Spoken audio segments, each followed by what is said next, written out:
انسان ان خرمستیوں کے اندر مبتلا ہے کہ جن کا انجام بڑا خطرناک ہے، خاص کر آج کا نوجوان جو انجام سے بے خبر اللہ کے دشمنوں کے طور طریقوں کو زندگی کا حصہ بنا کر آوارگی کا شکار ہو چکا ہے۔ گلی کوچوں میں پھرنے والے وہ آوارہ ذہن جو اللہ کے دشمنوں کی ریت کو، ان کے طور طریقوں کو زندہ کرنے کے لیے حوا کی بیٹیوں کو، ان کی عزتوں اور عصمتوں کو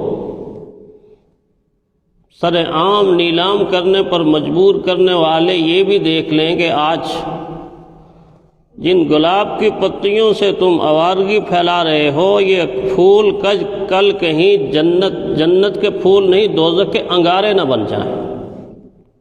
ہوتا ہے ایسا۔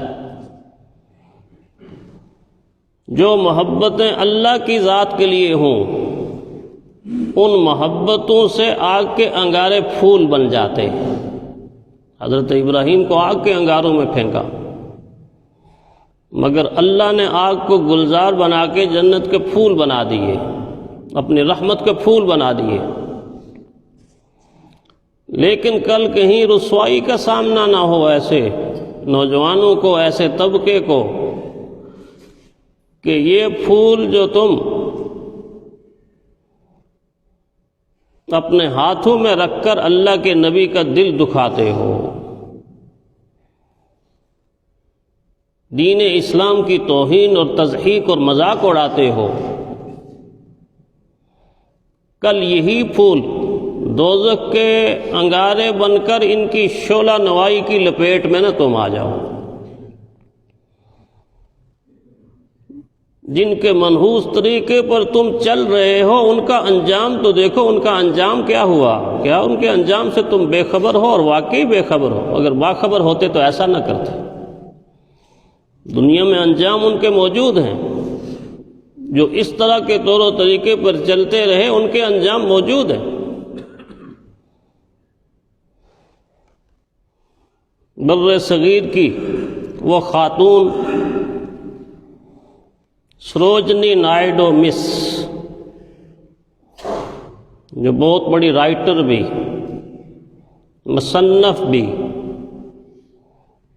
بہت بڑی شخصیات کے کچھ حالات بھی قلم بند کیے، ہمارے سیاسی رہنما قائد اعظم محمد علی جناح علیہ الرحمہ کے حالات بھی قلم بند کیے۔ لیکن زندگی کیسی تھی؟ زندگی ایسی تھی جس طرح آج کل گلیوں کے اندر آپ کو نوجوان ملتے ہیں کہ ان کے کانوں کو فرصت ہی نہیں ہے میوزک کے علاوہ، ایسے بند کر کے کان سڑکوں اور گلیوں میں چلتے ہیں کہ اوپر سے بے شک کوئی گاڑی گزر جائے، کوئی ٹرین گزر جائے، ان کو پتہ ہی نہیں کیا ہو رہا ہے، ساری دنیا سے بے خبر ہو کر۔ اس کی زندگی بھی ایسی تھی۔ یاد رکھیے، جب زندگی ایسی ہوتی ہے تو خاتمہ بھی ایسا ہی ہوتا ہے، انجام بھی ایسا ہوتا۔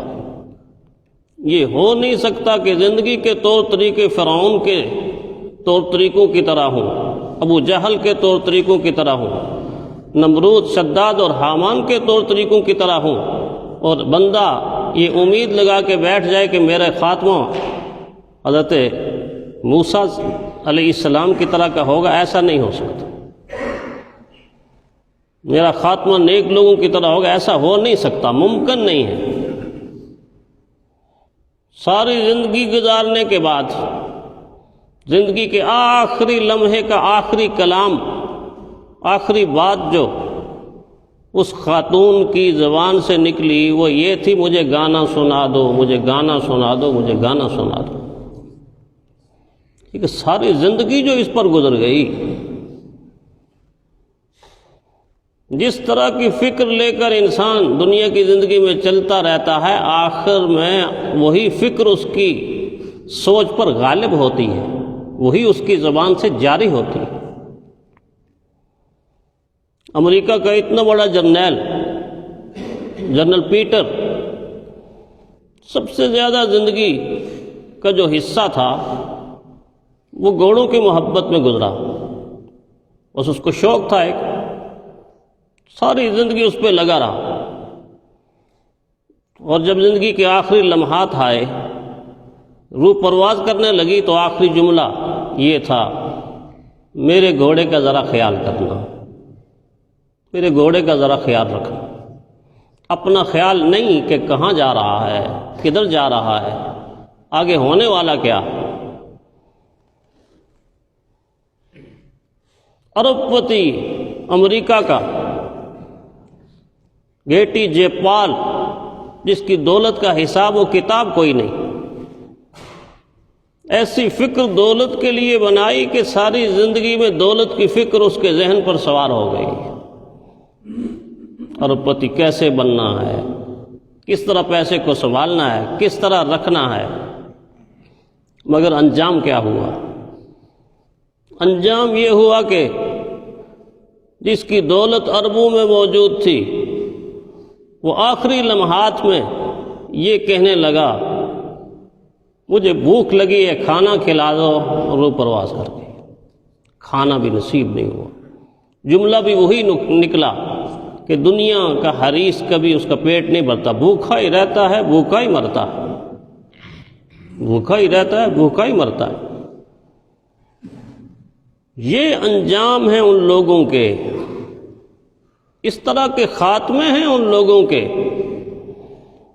کہ جن کو آج کا پیارے پیغمبر صلی اللہ علیہ وسلم کی امتی کہلانے والا نوجوان ان کے پیچھے پیچھے چل رہا ہے، ان کے پیچھے پیچھے چل رہا ہے۔ وارس گلز برطانیہ کا ہندوستان کے اندر بہت بڑا کمانڈر، بنگال کا گورنر بھی رہا،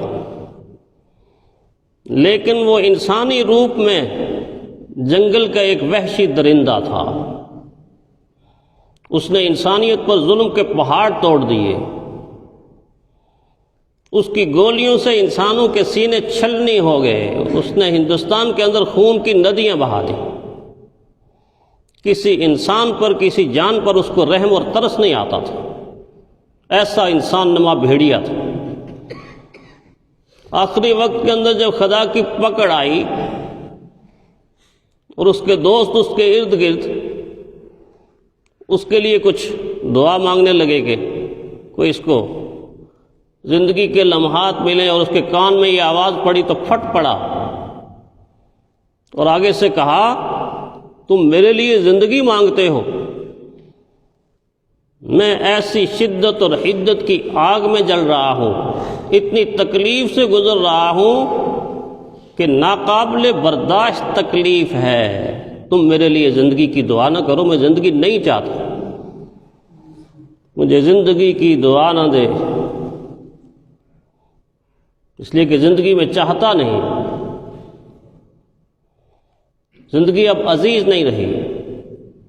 کبھی جینا مجھ کو عزیز تھا، یہ بجا صحیح، مگر اب نہیں، اب تو میں پکڑ میں آ گیا ہوں، تم اللہ کی پکڑ میں۔